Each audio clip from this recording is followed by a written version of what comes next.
£30 million.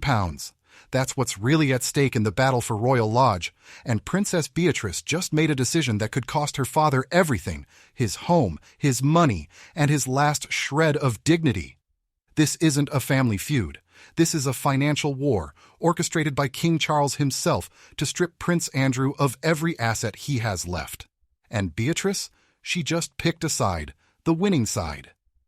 Follow the money. That's what they say in every scandal, and the York family collapse is no exception. While the tabloids focus on emotions and family loyalty, the real story is playing out in bank accounts, property deeds, and royal allowances. King Charles isn't just punishing his brother for moral failings. He's systematically dismantling Andrew's financial empire, piece by piece. And he's using Beatrice as his weapon.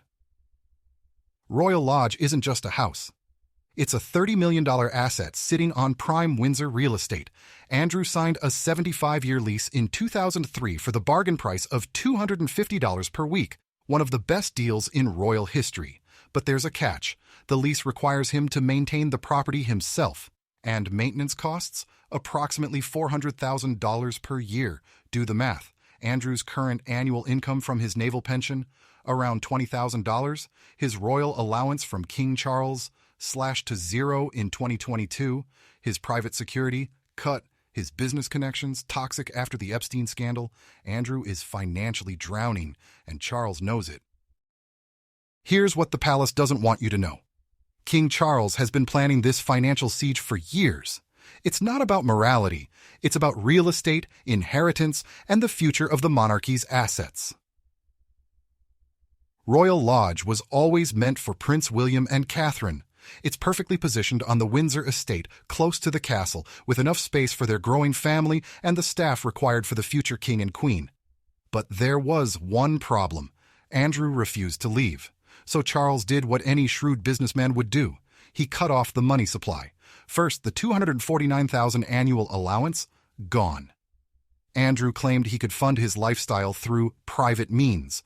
But those means have mysteriously dried up. His business connections, once lucrative, evaporated after his name became associated with Jeffrey Epstein. Nobody wants to do deals with a pariah. Then came the security. Andrew's 24/7 police protection cost British taxpayers over $3 million per year. Charles, ever the pragmatist, argued that a non-working royal shouldn't receive taxpayer-funded security. The protection was withdrawn. Now Andrew pays for private security out of his own pocket, except he doesn't have a pocket deep enough. The maintenance costs of Royal Lodge are bleeding him dry. The property needs constant upkeep, roof repairs, heating systems, groundskeeping for 90 acres of gardens. It's a money pit disguised as a mansion. And Andrew, stubborn as ever, refused to downsize. Until now. According to financial insiders with knowledge of the royal household's books, Andrew's reserves are nearly depleted. He's been selling assets quietly, investments, property abroad, even personal items. Sarah Ferguson sold her $18 million Swiss chalet in 2022, reportedly to help keep them afloat. But it wasn't enough. The final blow came in the form of a simple equation. Maintain Royal Lodge for $400,000 per year with no income. Or accept Frogmore Cottage, a 5-bedroom property with manageable upkeep costs, and save face. Andrew chose pride over pragmatism, and it's costing him everything. Now here's where Princess Beatrice comes in, and why her decision is far more calculated than anyone realizes.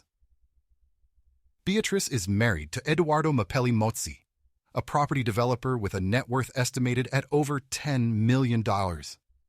Edoardo moves in circles where wealth management and reputation are everything. He's building a global luxury real estate brand, working with high-net-worth clients from London to Milan. And Andrew's scandal? It's destroying Edoardo's business prospects. Sources close to the couple reveal that Edoardo has lost at least 3 major development deals in the past year because investors don't want to be associated with Prince Andrew's son-in-law. One Middle Eastern investor allegedly pulled out of a $50 million project after discovering the family connection. Edoardo's ultimatum to Beatrice wasn't just emotional, it was financial. Your father's name is costing us millions. Our daughter's inheritance is at risk. You need to choose. and Beatrice chose the money. By publicly aligning herself with King Charles at Sandringham, Beatrice wasn't just making a family statement, she was making a business decision. She's positioning herself as part of the new monarchy, the slimmed-down, financially responsible institution that Charles is building, and Charles is rewarding her loyalty. According to palace financial sources, Beatrice is being quietly considered for a more prominent role in the royal family's charitable trusts, positions that come with substantial allowances and access to royal properties. Her role as Counselor of State has also put her in line for potential future income streams from the Duchy of Lancaster. In other words, Beatrice is betting on Charles, not Andrew, because Charles controls the purse strings. Sarah Ferguson's situation is even more desperate. After selling her Swiss chalet to clear debts, including $15,000 she reportedly owed to Jeffrey Epstein from a 2010 loan, she's financially dependent on Andrew's survival at Royal Lodge. If Andrew loses the house, Sarah loses her home. At 65, with no steady income and a reputation that makes employment difficult, she's facing potential homelessness.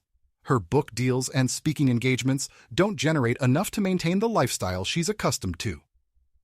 She's asked her daughters to take her in, but here's the brutal truth. Neither Beatrice nor Eugenie can afford to house her without risking their own financial stability and social standing.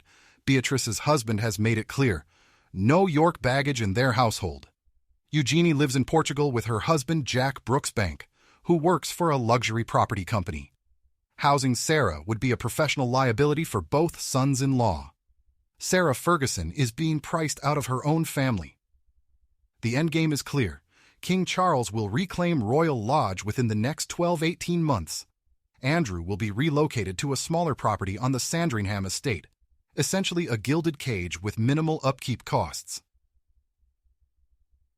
William and Catherine will move into Royal Lodge, completing Charles's vision of consolidating the working royals on the Windsor estate.